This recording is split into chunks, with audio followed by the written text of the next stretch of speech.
La méthode Tomatis, c'est une méthode qui a été inventée par ce médecin français qui s'appelait Alfred Tomatis et qui a fait le lien entre l'oreille et la voix.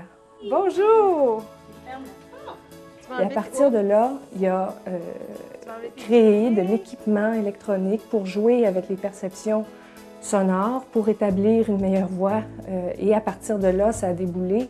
Pendant des années, son travail clinique s'est ouvert sur non seulement les problèmes de voix, mais les problèmes d'élocution, de communication, de langage, de communication non seulement orale, verbale, mais écrite aussi. OK. Tu les mets?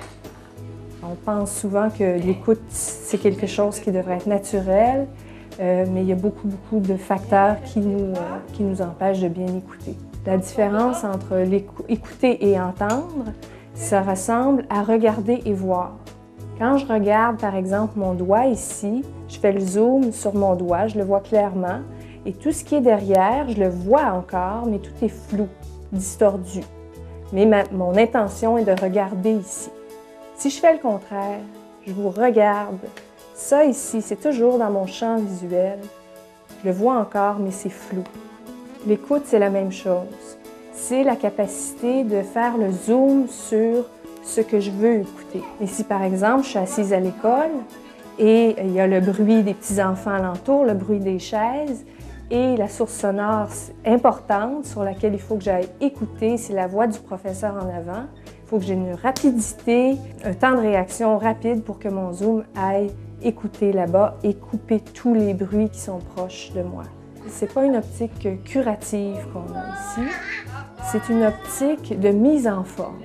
Le système sensoriel a aussi besoin d'entraînement pour garder son tonus et garder son endurance.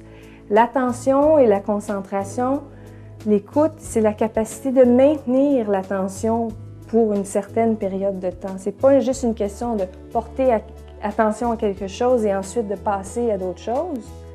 C'est la capacité de maintenir l'attention. La méthode de Tomatis et le programme de mise en forme de l'écoute, c'est un programme de 60 heures minimum qui se fait assez intensivement par 2 blocs de 30 heures. Le premier intensif, on l'appelle un peu plus passif parce qu'on porte des écouteurs. À travers les écouteurs, il y a une stimulation sonore, surtout avec de la musique de Mozart, qui est modifiée à travers un appareil.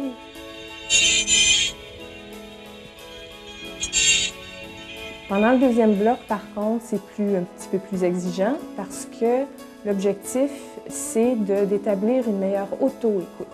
C'était le bruit du mur. Oui. En ce moment, je vous parle et je m'auto-écoute. Si mon écoute était déficiente, je perdrais le fil de ce que je dis, ma pensée irait dans tous les sens, j'aurais des interruptions, etc.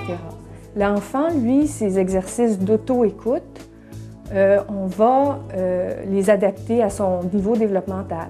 Donc, le bruit qu'il fait pendant il joue aux petites voitures, les voix qu'il donne aux marionnettes ou aux petites poupées, les chansons qu'il fait, les sons qu'il émet. S'il est, par exemple, autiste, souvent, c'est des enfants qui sont non-verbaux. Alors, les sons qu'il fait, les rires, les éclats de rire, tout ça, c'est renvoyé à travers le micro pour développer une meilleure auto-écoute.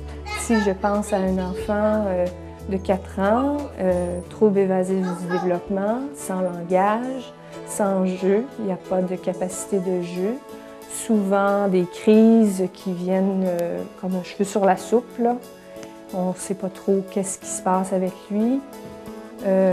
Après le 60 heures, cet enfant-là a plus de crise, a un contact visuel qui est là.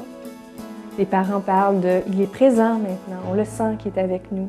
If you see a crocodile, don't forget to scream, ah! Ah!